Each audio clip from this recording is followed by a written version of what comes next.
Hey, what's going on, everybody? This is Pete here, and I'm with my good friend, my brother, my hermano. What is going on, Zach? What's up? Wait, what'd you say? Huh? Hermano. Hermano. Huh? Oh, wow. We got to work on your Spanish, bro. Is that Spanish? Yeah, for Spanish brother? for brother. Yeah. Oh, wow. Yeah. At least I didn't say hermano. Nah. You learn something new every day. Hey, exactly. So we are back today and got another great episode, I believe, and just looking forward just to our conversation. But how you been, Zach? Doing good, man. Good. What you been up to, bro? Working hard. Never hardly working. Yeah. Honestly. Yeah. I mean, hey, things are going well, and just having a good time. So glad to see you, man, this morning, and Yeah. glad that we both had our coffee and stuff today. So I didn't we have are coffee. set. You didn't have it yet? No. Oh, I told you to get some. No, So, it's all good. um, All good. So yeah, today I guess our conversation, you and I were talking a little bit, but I wanted to dive in a little bit. Last episode, I mean, it was so good to have Eddie on the show What a beast. from CR, and kind of just him sharing a little bit. I mean, what was one of the takeaways that you loved so much just from our conversation with him, man? That was so cool. I love the heart he has. Yeah. Like up on stage and at events holding a camera, like the heart is Yeah. there for him. Yeah. And I think it's just so beautiful. Yeah. Like you can just tell that he's a guy that like it's not about what you do, it's about serving the Lord and serving others, you know? Yeah. And that's kind of what we're going to be talking about today. Exactly. I think, for those of you who haven't seen it yet, you got to watch the episode with Eddie and from CR. And his heart, man, was genuine. And I loved how in almost every single one of his responses, he's like, dude, it's just about quality time and with God, with prayer and spending time with him. And that's where I wanted to dive in, just you and I a little bit today, to really talk about, in Christian circles, we use this word a lot. In secular circles and stuff like that, not so often, but it's really about like we'll often hear words to describe like your passion, or your dreams, like what's your pursuit. But when we go into kind of faith circles and stuff like that, we hear this word about calling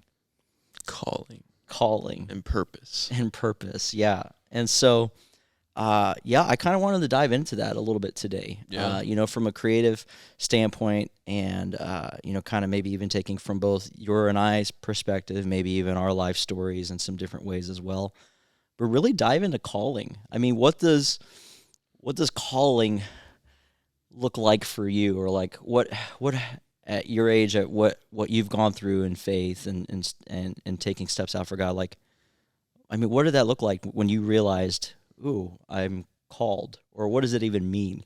Yeah, I mean, honestly, I feel like there's this huge misconception about what calling is. Okay. I'm trying to get my words together. Yeah. I feel like there's this huge misconception of like what it is, and it's not like that specific that people think it is. Okay. I mean, sometimes it is. Sometimes God calls you to certain things and things like that, right? Right. But like your overall like calling and purpose, I would say people overthink it.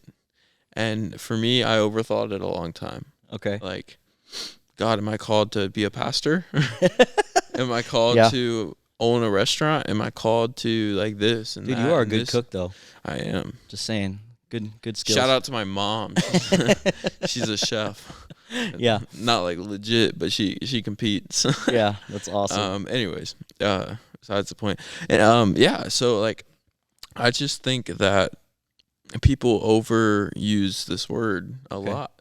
This word calling, and me personally, I had to learn that like when God called me to Hillsong College, and when God called me to start More Creatives, when God called me to step into a position at K-Wave, ultimately He was calling me to love others and calling me to share the good news and calling me to make an impact on the kingdom. Yeah. That is our calling. Our calling is to love God with all our heart. And to love people. And love people as yourself. Yeah. Right? Yeah.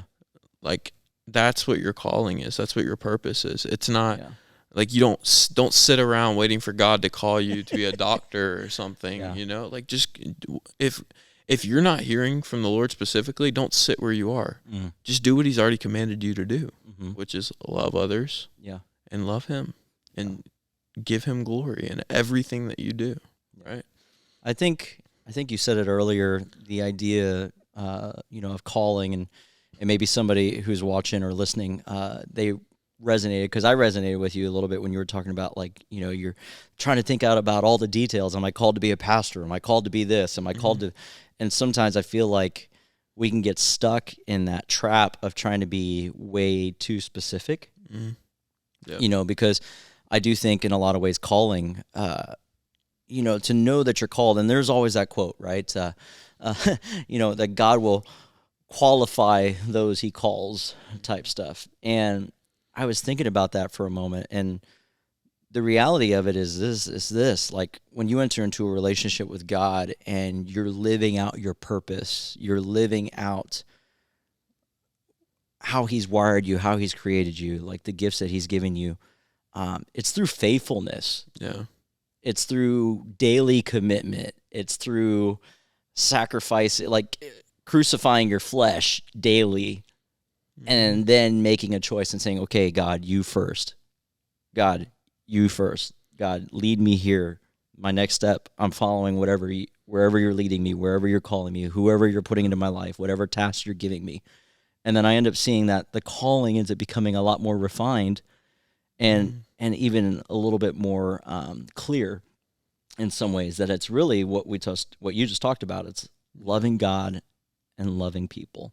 Literally. And like, let everything that you do praise the Lord.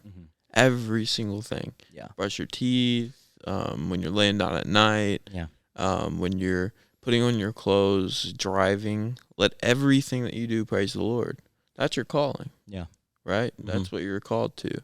Now, those little things, those the small things that you do that glorify God, right, like you said, will eventually lead to bigger things, and doors will open, and God will send you places because you ultimately were fulfilling his, let's call it, the initial calling over your life. Yeah. Because the moment that you're born, the moment that you come out of your mother's womb, you're called to praise the Lord, and you're called to love others. Right? Yeah. That's what I'm thinking. Yeah. No, I love it. And I think sometimes, though, right, and maybe because I've walked through several transitions. I've gone through a lot of different things in my own life, and, ranging from, being married for over 18 years, having 3 kids, living in the Midwest, and then 6 years ago coming to California, and then even having several transitions and moves since being here in California. I mean, would you say sometimes that as people, I was going to just say as creatives, but really just as people, that sometimes it can be easy for us to fall into this trap to think that our job or what we do is our calling? Wow. Absolutely not. Okay. I don't think so. Yeah? Why is that? Well, it's really about understanding where your identity is. Okay. If your identity is in your job, then that job becomes a god of your life, over your life. That's good. It's an idol, yeah. It becomes an idol over your life. And sometimes where you're at, like,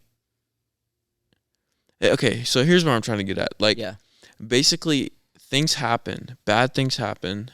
Not everybody at your job is perfect, and someone else's sin can lead you to getting fired. Okay. So then, if before we even took the job, God called you to the job, and you're like dead set, like, this is where God calls me.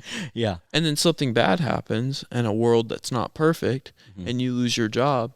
Did you lose your calling? Yeah. No. Yeah, definitely not. Yeah. No, you didn't. And that's where people get it messed up. It's like, your job isn't your calling. What you do isn't your calling. It's loving God and loving others in everything that you do. And this isn't to disregard the fact that God calls people to jobs. You know what I'm saying? Like, God will call you to go serve somewhere, but ultimately he's not calling you to that job. He's calling you to the fruit that's produced from that job. Does that make sense? Yeah, I often look at it like, so as you're just kind of enlightening upon, like, just opening that up a little bit, I look at it as, each of us, we've got jobs, or maybe you're watching and you're still living in your mom's basement, or if you're in SoCal, you're still living in just your room or whatever. But the idea of, like, jobs are jobs, but when you read through the Word of God and you look at the scriptures, like through the Old Testament, New Testament, it wasn't jobs. It was considered like a work. Like, God has called us to work. And I think in a lot of ways, like, when I think about how God has wired me and what he's equipped me and his faithfulness and all those different things, I have to be reminded every once in a while that, hey, Pete, your calling, it's not about your work. Or it's not your work. Like, it's not found in the work. It's not the work. It's all those different things. But really, my work, it's a way of expressing my calling. That's good. I like that. Like, my work isn't my calling, but the work that I do, how I love God, how I love people, that's an amazing way to express myself. Exactly. 100%. And no matter where you are, you could be a doctor, you could be working in a grocery store. Yeah. You can still have that same kind of faith. Yeah. And that same kind of servant heart in what you do. Like I don't think a Christian should be walking around that works at Dollar General and be like, God called me to Dollar General. Like, no, you know what I'm saying? Like, it's not about your work. It's about the fruit that's produced from what you do in your work. And like you said, an expression of your calling. Yeah. What do you think about bigger callings versus smaller callings? What do you think about that? I hear that thrown around a lot. God's calling you to big things. Like, like, is there like a measurement to calling? I think there is a measurement as far as, like, the work that needs to be done or the work that can be done. I mean, you think about Jesus sharing the parable of the talents. Gave one dude 1, another person 2, and another person 5. Yeah. It doesn't matter what, like, sometimes we get so focused on that. We get focused and fixated on, this is how big the calling is. You're going to reach the ends of the earth, and you're going to do this and all these different things. And it's like, if I start comparing myself and I start looking at those types of things, is my calling any less? Does God value me any less? Yeah. Like, I think that's a real question that we need to really come face to face with ourselves. Like, are we jealous? Yeah. Are we envious? Why do we say things like that? Are we trying to compare and kind of stack where we're at? Yeah. As far as, like, oh, this is where I'm at in the roster, of God's army or or whatever, things like that. And so I don't know, part of me doesn't want to get focused on those types of things, because it takes many, many hands, right? There's that old proverb, many hands make light work. And I think when many people are committed to loving the Lord and loving people, it lightens the load. Yeah. And I'm here today because I'm standing on the shoulders of people who lifted me up, And so if my work was small, that's fine. If, like, I look at it a way like leaving a legacy with my kids. Like, if I can build some type of a foundation that the Lord has used me for or worked in my own heart and in my own character development, can my small things that I do help propel my kids into something greater? Exactly. Wow. That's good. And I just think about calling and like the measurement and this and that is like people see it as this big great thing, like this is my purpose, this is why God has me here, this and that. But like you think about David, okay, and a man after God's own heart, right? And he was literally on the run for his life, hiding in a cave because Saul was trying to kill him, right? Was that God's calling? Was his hard times a part of his calling? Paul, in prison, leading a jailer to Christ. Yeah. Was him suffering in jail a part of his calling? Definitely part of it, part of the process. Exactly. And yeah, it's like Paul didn't give a dang where he was. yeah. He was going to serve God and serve He was going to praise him. Yeah. He was going to, Literally, it didn't matter because he knew his initial calling. He knew what he was originally called to, originally designed for. Even when he was killing Christians, God had initially designed him. God knew all along. He's an all-knowing God. He knew that Paul would become someone who would lead many to Christ. Yeah. And he also knew Paul would suffer. Yeah. So that's an interesting thought of like. Yeah. No, I think it's great. I mean, to be honest, I would even go out to say this, that the work that we do, it's temporary. Yeah. But our calling is forever. That's fact. Like, yeah, dude, that's good. Like, the work that we're what we're a part of, even on this side of eternity. You ever seen that what do you call it? Image, what's it called? Illustration. Okay. That's the word I was yeah. Where it's like a long rope, Yeah, and then at the very end of the rope, it's like a little red, and that's Earth. Yeah. And then the rope just goes on infinitely. Yeah. Like that's our life on Earth. Yeah. And then the rope just. Yeah. Like that's crazy. Yeah. So you're telling me your calling ends here? No. That our work. And that exactly. Our work ends there. Our work ends there because here's the deal, right? Because on this side of eternity, because of the fall of man, because of sin entering into the picture, like this work that we have to be a part of, this opportunity that we have to be a part of going into all the world, making disciples. Yep. It's only but a mere vapor. But then eternity, what are we going to do for the rest of eternity? We're going to live out our calling. We were called to worship. We were called to love the Lord your God with all of your heart. Yeah. And I kind of want to, for the second half of this, I kind of wanted to go into kind of like, I've been doing social media for 7 years now. Okay. I found that out yesterday.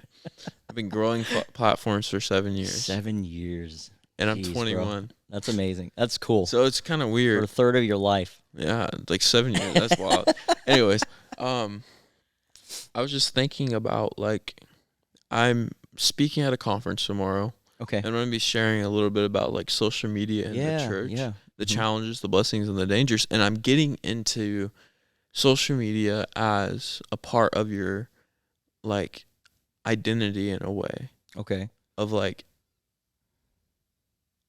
basically social media is this platform, and a lot of Christians are using this platform that has the potential to reach millions of people, right, and thousands of people, and they're not saying anything about Jesus on it, right? Okay. And then this is where it gets into the calling part. Oh, well, Zach, I'm not called to post on social media. Yeah. I'm not called to be a Christian influencer or whatever you want to call it. Neither am I. Neither are you. Yeah. Neither are anybody else. You're called to share the gospel. You're called to be a light in dark places. Yeah. Right? Mm-hmm. And if you have access to this free tool and everything in your life points back to God, but you're not sharing your faith on social media. You know what I'm saying? Mm-hmm. So it's like you're called to be a light, and some people use the excuse that they're not called to not do something. So maybe, you know what I mean? So maybe, how about we just get to the reality? Because I've used excuses. I mean, having a preteen and teenagers in my house now, I'm hearing more excuses, or reasons, right, to validate why, or whatever. Can I just say, like, flat out, like, that's just an excuse. We use calling as an excuse, as a almost kind of like Monopoly, like a get out of jail free card. Thinking, and I hate saying it that way, but hey, sometimes you want to go come to Africa with me and serve some little kids over there? Nah, I'm called to be a pastor at a church. Like, dude. Yeah. So I and I think that's part of it, though. Like, we're all called to love the Lord and to love people. Now, how that looks, what the work looks like, can be different. But to reject any type of opportunity, or to use that kind of excuse or that pass, maybe, and use calling as a pass or whatever. I found when I start using excuses and when I start trying to create validations or passes for myself, it's because I'm really comfortable with where I'm at. That word comfortable. And it's a scary spot either I'm just uncertain, I'm not as confident, or I just don't know. And I don't want to admit that I don't know, or I just don't want to put the time and energy to learn something new and to step out into something different. Yeah. A lot of people are afraid what others think, too. Mm-hmm. Yeah. Like a vapor. Yeah.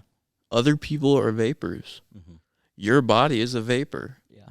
If you know that your soul is secured and you're going to live eternity with Jesus, why do you care what other people think about you in this world? Yeah. And I struggle with that. Okay. Big time. Yeah. Like, they're looking at me and they're looking at me. Like, why? Why does my mind go there? It's like the rope, the long rope, little bitty piece of it is earth in our life here. Yeah. Do you really think that this far down in eternity, I'm going to be thinking about what that person thought of me when I posted a video about Jesus? No, I'm not. So I feel like a lot of people have to start having that mindset of, like, stop being comfortable and fearful of other people. Or insecure. And start letting God take you out of that comfort and fearing Him only. Yeah. Right? Yeah. And it's also, I think, the other one, I've found that when I've taken those steps out of being complacent or being comfortable and stepped out into new things, I don't want to say greater things or better things, but just to step out in faith.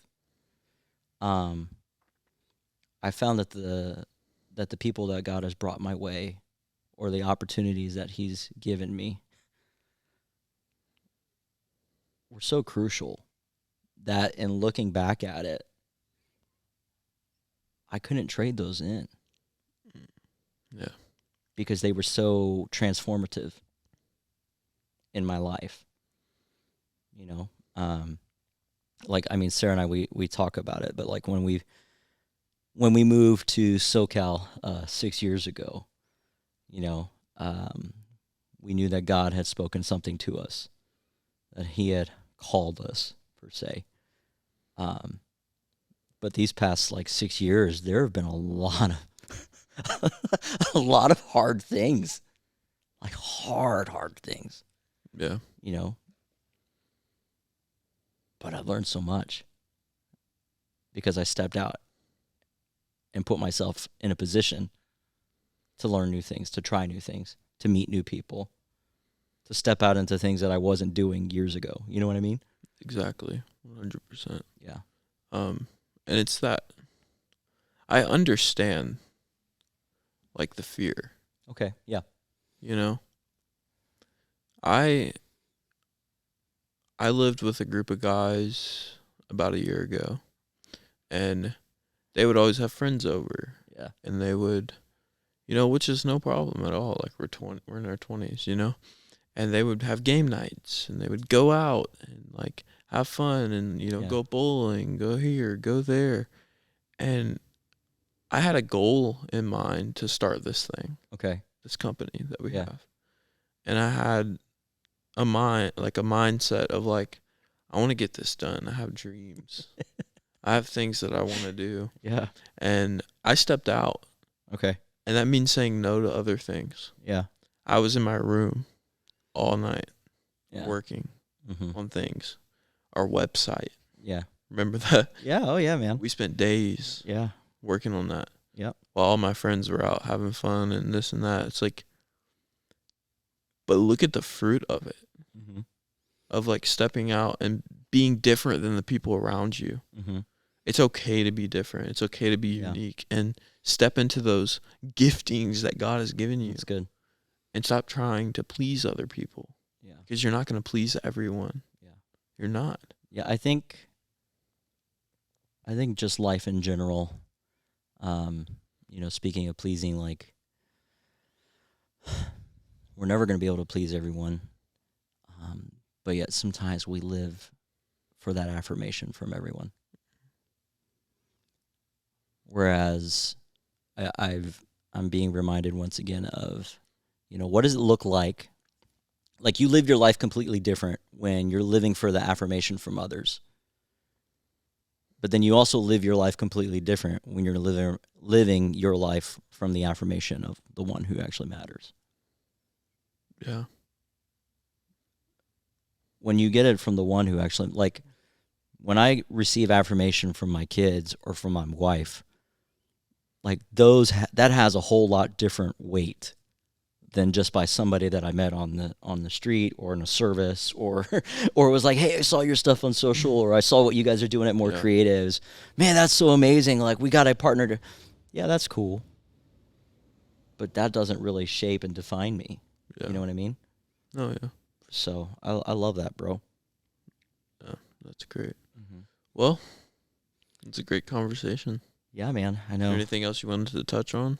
I don't know. I thought that's been pretty good. Well, guys, we we have some awesome guests coming in the next couple of weeks. Yeah, the next couple episodes is going to be really sweet. So there's going to be some cool guests, and we'll have more and more and more, and it'll be super cool. This is awesome, super fun. Yeah. We enjoyed this, and we haven't even launched yet. I know, but I know by the time you're watching this, we've already been kind of working some stuff. But I'm glad we have finally gotten a rhythm. Yeah. And this is good. But, you know, for those of you watching, man, let Zach and I know. Give us some comments. Let us know some feedback. Let us know some of your thoughts, maybe what spoke out to you or what impacted you. And I just want you to know, we're not like, we don't have a PhD in theology or anything, but we've been through things, and we've gone through experiences, and like we both love the Lord truly. Yeah. This guy, he's a pastor. This is a lot. I feel like this podcast is just really authentic. Like, let's just talk about those things. Yeah. And like, yeah, it's okay if we get it wrong sometimes. But I just love the authenticity of this podcast. Like, you're always going to get an authentic us. Like, we're not gonna like, what do you call it? Sugarcoat things. I hope not. I hope not. So. Yeah, thank you guys so much for watching. Love it, and appreciate each of you guys. So once again, show us a little support, a little love, and we'll hit you guys up again later next time. So blessings. Subscribe. Subscribe. All right, we'll talk to you soon, guys. Bye.